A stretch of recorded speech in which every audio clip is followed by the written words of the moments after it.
옛날 옛적 프랑스의 작은 마을에 플로르라는 소녀가 살고 있었습니다. 플로르는 장미를 사랑하는 소녀였으며 술 돌보는 일을 아주 좋아했습니다. 그녀의 집 앞들에는 언제나 다양한 색의 장미가 만개했고 마을 사람들은 플로르의 장미 정원이 왕국에서 가장 아름답다고 칭찬했습니다. 어느 날 플로르는 숲속 깊은 곳에서 놀고 있었습니다. 그때 그녀는 잘못되어 영어로 쓴 오래된 책 한 권을 발견했는데 그 책은 마법의 장미 정원에 관한 것이었습니다. 궁금증에 사로잡힌 플로르는 집으로 돌아가 그 책을 읽기 시작했습니다.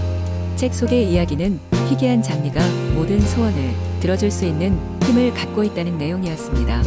하지만 바로 그때만 나타나는 정원을 찾기 위해서는 용기의 여정을 떠나야 한다는 경고가 있었다. 플로르는 그 이야기에 깊이 매료되었습니다. 그녀는 자신의 정원을 마법의 장미 정원으로 만들겠다는 결심을 했습니다. 그리하여 그녀는 오래된 책의 지침을 따르고 마법의 정원을 찾기 위한 모험을 떠났습니다. 마법의 장미 정원을 찾기 위해서는 친구나 가족의 도움 없이 홀로 숲을 탐험해야 했습니다.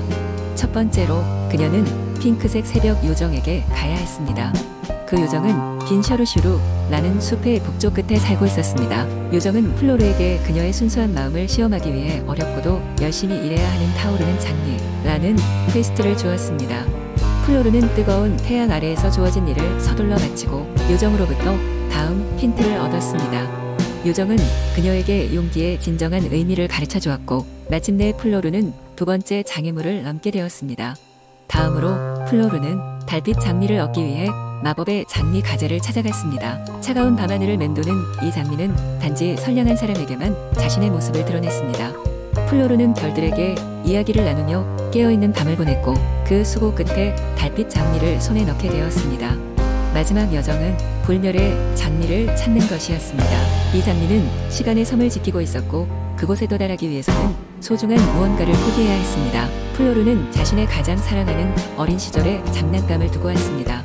그러자 마법의 문이 열렸고 드디어 플로르는 불멸의 장미를 찾았습니다. 세 개의 마법 장미를 손에 넣은 플로르는 자신의 정원으로 돌아와 장미들을 심었습니다. 그 순간 그녀의 정원은 모든 사람들의 상상력이 넘치는 향기로 가득 찼고 많은 사람들이 저마다의 소원을 빌기 위해 방문하였습니다. 하지만 모든 소원이 이루어지는 것이 아니라 진정한 마음을 가진 이들만이 장미의 기적으로 기쁨을 얻을 수 있었습니다. 플로르는 사람들에게 마법의 장미 정원을 가르쳐주며 자신의 지혜를 나누기 시작했습니다. 그녀의 따뜻하고 착한 마음씨는 마을 전체에 영향을 미쳐 마을은 평화롭고 번영하게 되었습니다. 플로르는 특별한 장미로 세상에 행복을 가져다준 기억으로 영원히 기억되었습니다. 두 번째, 이야기 옛날 옛적 프랑스의 작은 마을에 로시라는 소녀가 살고 있었습니다.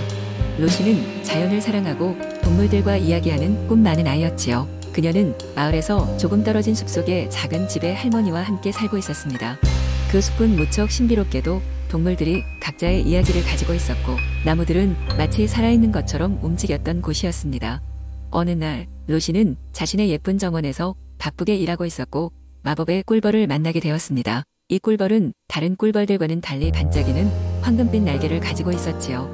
꿀벌은 로시에게 다가와 작은 목소리로 말했습니다. 안녕 로시, 나는 마법의 꿀벌 베노야. 너에게 도움을 청하러 왔어. 로시는 깜짝 놀랐지만 호기심이 가득한 눈으로 베노를 쳐다보았습니다.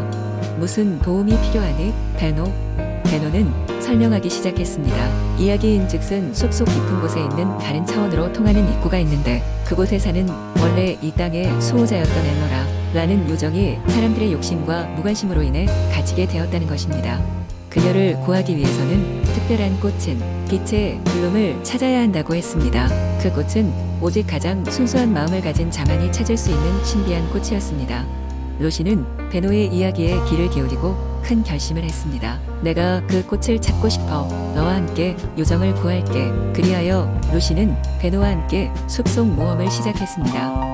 그 두 친구는 다양한 동물들의 도움을 받으며 숲속을 탐험했습니다. 부엉이는 숲의 별자리에 대해 알려주었고 여우는 길을 잃지 않도록 지혜를 주었습니다. 사슴 가족은 가장 안전한 길을 알려주며 로시와 베노를 도와주었습니다. 긴 여정을 거쳐 결국 그들은 빛의 블룸이 피어있는 마법의 동굴에 도착했습니다. 동굴 안의 공기는 차갑고 몽환적이었으며 빛의 블룸은 황홀한 빛을 발하며 주변을 밝히고 있었습니다. 로시는 떨리는 손으로 꽃을 따고 베노와 함께 다시 길을 나섰습니다. 마침내 엘로라가 갇혀있던 마법의 봉인이 있는 곳에 도착했습니다. 로시는 빛의 불놈을 봉인에 대고 소원을 빌었습니다. 엘로라를 자유롭게 해주세요. 그러자 밝은 빛이 쏟아올랐고 엘로라는 덩그러니 모습을 나타냈습니다. 엘로라는 감사의 인사를 하며 말했습니다. 고마워. 로시, 너의 순수함과 용기는 이 땅을 다시 아름답게 만들어줄 거야.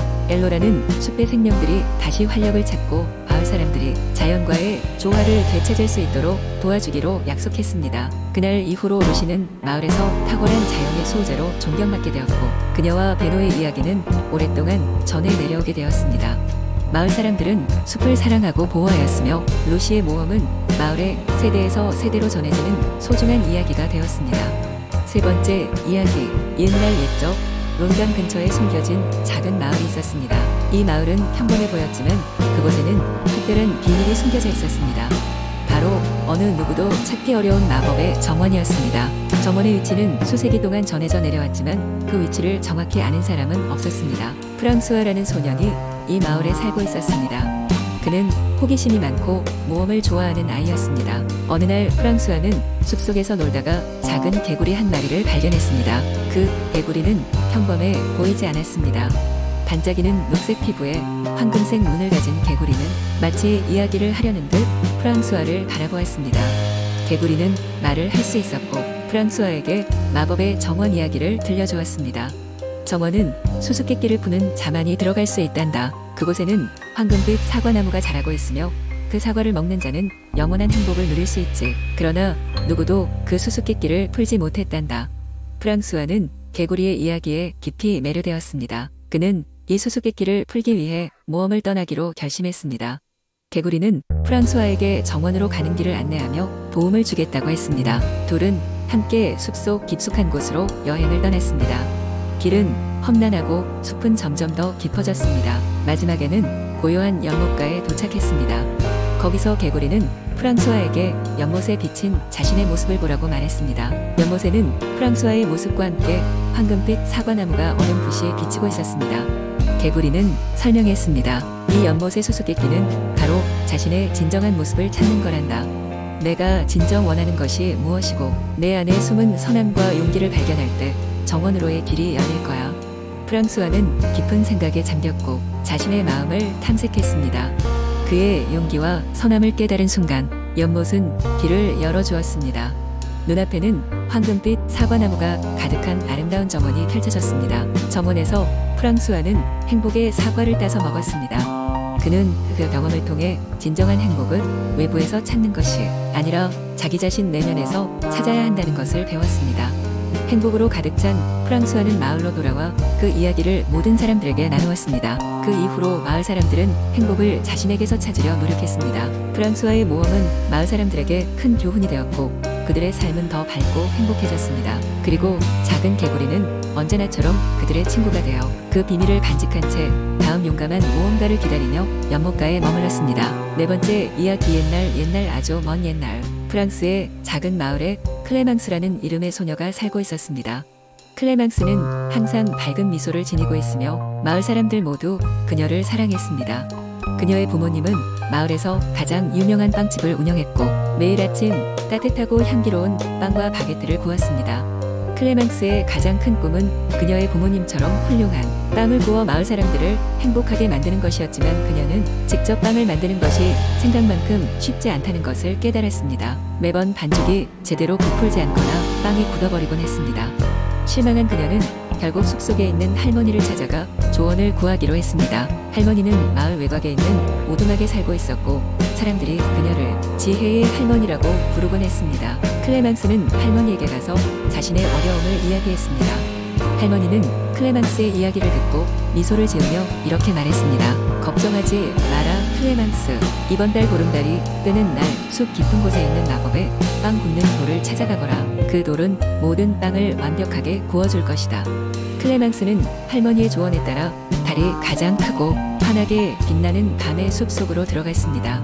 길고 고된 여정 끝에 그녀는 마침내 할머니가 말한 마법의 돌을 발견했습니다. 그 돌에는 이상하게도 뜨거운 열기가 뿜어져 나왔습니다. 클레망스는 돌 옆에 그녀가 가져온 반죽을 올려놓고 잠시 눈을 감았습니다. 눈을 떼자 깜짝 놀랐습니다. 그녀의 반죽이 완벽한 황금빛의 바게트로 변신해 있었던 것입니다. 향기를 맡아 본 클레망스는 하늘을 나는 듯한 기분이었습니다. 그녀는 그 바게트를 조심스럽게 마을로 가져가 모두에게 나눠주었습니다. 마을 사람들은 클레망스가 구운 바게트를 맛보고는 깜짝 놀랐습니다. 이건 이제껏 먹어본 것 중에 최고야.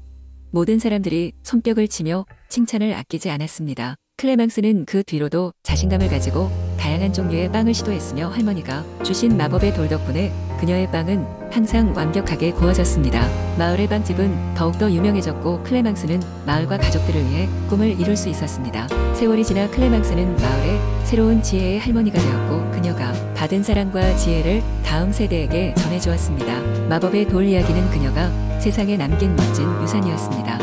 그리고 그 후로도 프랑스의 어느 작은 마을에서는 클레망스의 이야기가 전해지며 여전히 고소한 빵 냄새가 그 마을을 감싸고 있었다고 합니다.